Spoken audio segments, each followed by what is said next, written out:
কিরকম ভাবে বেঁচে আছি তুই এসে দেখে যা নিখিলেশ।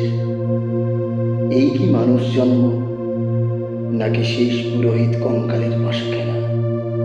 প্রতি সন্ধ্যাবেলা আমার বুকের মধ্যে হাওয়া ঘুরে ওঠে, হৃদয়কে অবহেলা করে রক্ত।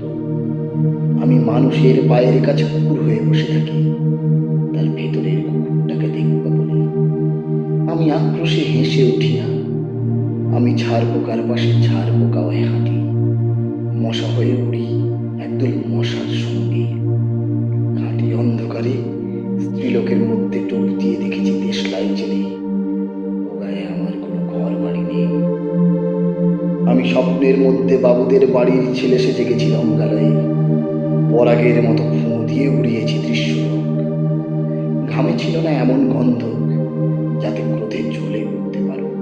নিখিলেশ, তুই কি বলবি? আমি শোবার ঘরে নিজের দুই হাত পেরেক বেঁধে দেখতে চেয়েছিলাম যিশুর কষ্ট খুব বেশি ছিল কিনা।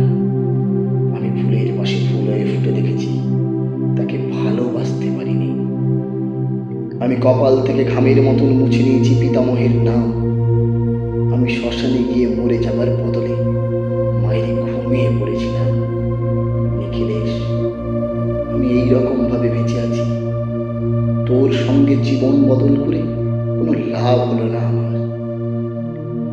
একই নদীর তরঙ্গে ছেলেবেলার মতো ডুব সাঁতার, অথবা চশমা বদলের মতো কয়েক মিনিট আলোড়ন, অথবা গভীর রাতে সঙ্গমণিরত দম্পতির পাশে শুয়ে পুনর্জন্ম ভিক্ষা। কেননা সময় নেই। আমার ঘরের দেয়ালের চুল ভাঙা দাগটিও বড় প্রিয়। মৃত গাছটির পাশে উত্তরের হাওয়ায় কিছুটা মায়া লেগে ভুল নাম ভুল স্বপ্ন বাইরে এসে দেখি ওই পোকাই খেয়ে গেছে চিঠির বান্ডিল। তবু অক্লেশে হলুদকে হলুদ বলে ডাকতে পারি। আমি সর্বস্ব বন্ধক দিয়ে একদিন মুহূর্ত চেয়েছিলাম, একটি ব্যক্তিগত ছিল হওয়ার। ইচ্ছে ছিল না জানবার এই বিশেষ কথাটা তোকে। তবু ক্রমশই বেশি করে আসে শীত। রাতে এরকম জল তেষ্টার কখনো পেত না। রোজ অন্ধকার হাতুড়ে টের পায় তাহলে কি এই প্রতীক্ষায় আছে অদূর এই সংস্কৃত শ্লোক? পাপ ও দুঃখের কথা ছাড়া আর এই অবেলায় কিছুই মনে পড়ে না। আমার পূজা নারী হত্যার ভিতরে বেজে ওঠে সাইরে। নিজের দুহাত যখন নিজেদের মতো কাজ করে তখন মনে হয় ওরা সত্যিকারের। আজকাল আমার নিজের চোখ দুটো মনে হয় এক বড় সত্যি চোখ।